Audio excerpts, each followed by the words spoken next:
Olá pessoal, eu me chamo França Júnior, estou aqui em Portugal, em Coimbra, na Universidade de Coimbra, desenvolvendo pesquisas relacionadas à política de drogas, tentando traçar um paralelo entre Brasil e Portugal, o que ambos os países têm feito para resolver, para amainar, para lidar com o problema das drogas.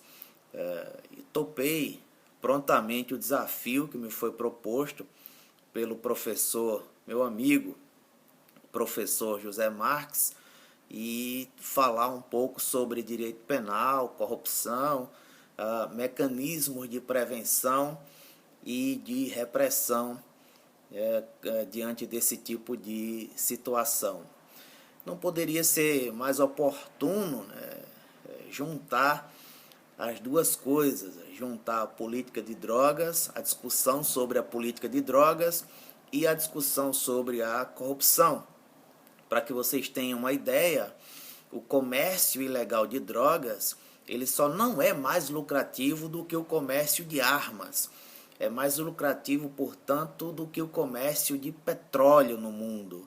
Então vejam que há uma quantidade de dinheiro imensa que circula nesse mercado ilegal de drogas. Mas antes de nós desenvolvermos um pouco mais aprofundadamente a nossa temática, é importante que a gente compreenda com qual cenário tem trabalhado o Brasil atualmente. Todos vocês sabem que o Brasil tem uma lei, que é a Lei 11.343, né, de 2006, que ela foi criada para ser manuseada dentro dessa ótica de tentativa de resolução do problema das drogas. Né? Aqui em Portugal também há uma lei que tenta fazer a mesma coisa, é a Lei 30 de 2000. Só que os países, esses dois naturalmente citados, eles têm perspectivas diferentes de lidar com o problema, né? O problema das drogas. O Brasil adota uma postura, digamos, belicosa, de enfrentamento, uma postura encarceradora, uma postura que nós temos presenciado o resultado, né? Nós temos visto o que tem acontecido e certamente os efeitos com os quais a gente tem convivido aí no Brasil não são aqueles efeitos previstos pelos nossos legisladores, ou pelo menos sustentados pelos nossos legisladores à época da confecção da nossa legislação. Aqui em Portugal a perspectiva ela tem mudado. Desde 2000, como falei para vocês, a lei ela estabelece que, no caso do consumidor, o direito penal não pode nem deve ser utilizado. Vejam que aqui o direito penal sai de cena para ser colocado o direito administrativo sancionador. E como é que isso se dá aqui em território lusitano?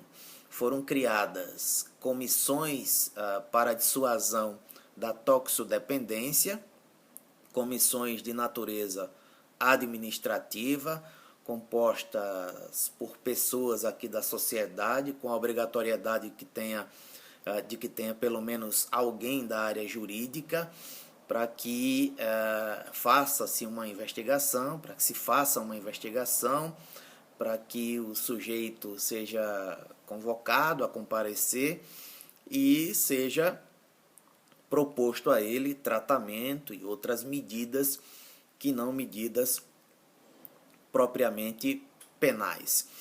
Então essa é esse é o meu objeto de estudo aqui, né? Tentando levar para o Brasil, dentro em breve, uma comparação daquilo que a gente tem feito aí, daquilo que faz Portugal aqui. E claro que não dá para nós simplesmente pegarmos uma política pública que é adotada num determinado país e adotá-la no Brasil.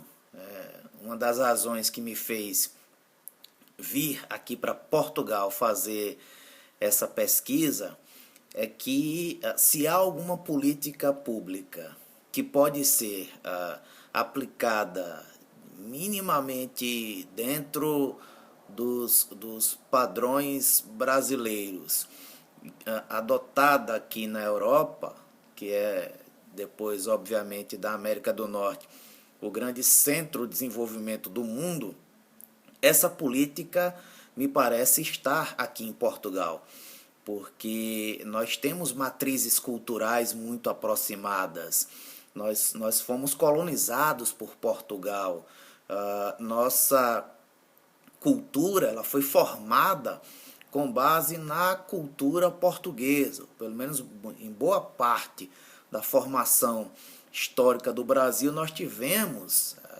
intensivamente a presença da cultura portuguesa. Nosso primeiro Código Penal, de 1830, foi um Código Penal que nasceu como resultado da condensação das ordenações do Reino de Portugal. Então, nós temos muita coisa em comum, mas obviamente que a gente sabe que há muita diferença também socioeconômica, principalmente entre esses países, de modo que a gente sabe que aquilo que a gente presencia aqui, aquilo que a gente vê aqui, precisa passar por um processo de, eu diria, depuração, de filtragem, de adaptação à cultura brasileira. Mas, de qualquer modo, é importante a gente ver que tem países no mundo que têm tido a coragem de rever a sua política de drogas. Né? Desde a década de 70, a gente tem vivenciado um verdadeiro cenário de guerra com relação à política de drogas. Né? Isso eclodiu nos Estados Unidos e o modelo americano foi replicado mundo afora. O resultado é muito do que hoje a gente tem encontrado no Brasil. Aliás, até agora o Brasil tem adotado um modelo americano criado na década de 70. Os próprios americanos estão revendo esse modelo de enfrentamento, esse modelo belicoso para lidar com o problema das drogas. Porque há algo que me parece óbvio, né? Algo que me parece, diria, evidente. As drogas elas não vão desaparecer, nós vamos conviver com elas. É preciso a gente tirar do nosso imaginário aquela ideia de que é possível viver com o mundo livre das drogas. Óbvio que não há essa possibilidade. As drogas estão aí desde que nós temos sociedade, né? Desde que o homem vive em sociedade, existem relatos da utilização de drogas. Agora é preciso a gente saber como lidar com isso, né? Como tentar diminuir os efeitos que o mau uso da droga ela pode causar no próprio ser humano e na dinâmica social. Então, meus amigos, a pesquisa ela vai um pouco nesse sentido, né? Trabalhando os modelos de segurança pública, Brasil e Portugal, as políticas públicas no trato do problema das drogas, tentando apontar caminhos que se adequam aos valores democráticos. O modelo que a gente utiliza hoje no Brasil é um modelo propício para a corrupção, é um modelo propício para que violações aos valores democráticos sejam praticadas. Né?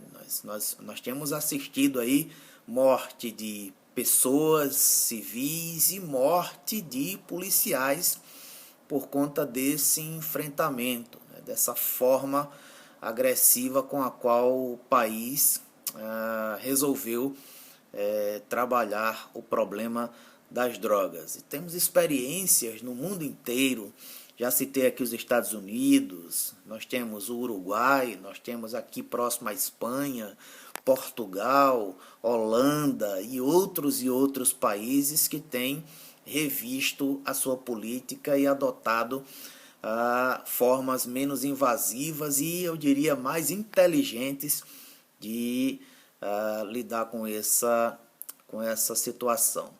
Então, deixo aí um forte abraço para vocês. Conforme a pesquisa aqui for se desenvolvendo, eu vou dando notícia através desse meu querido amigo José Marques. Espero que tenham gostado. Fica aí o convite para que possam refletir um pouco mais sobre essa questão. Eu sugiro a leitura do livro do Carl Hart, que é um livro chamado Um Preço Muito Alto, um livro fantástico, que desmistifica muita coisa, inclusive pesquisas que até hoje são utilizadas para sustentar paradigmas nessa política de enfrentamento às drogas, pesquisas que são contestadas com estudos que ele fez nos Estados Unidos.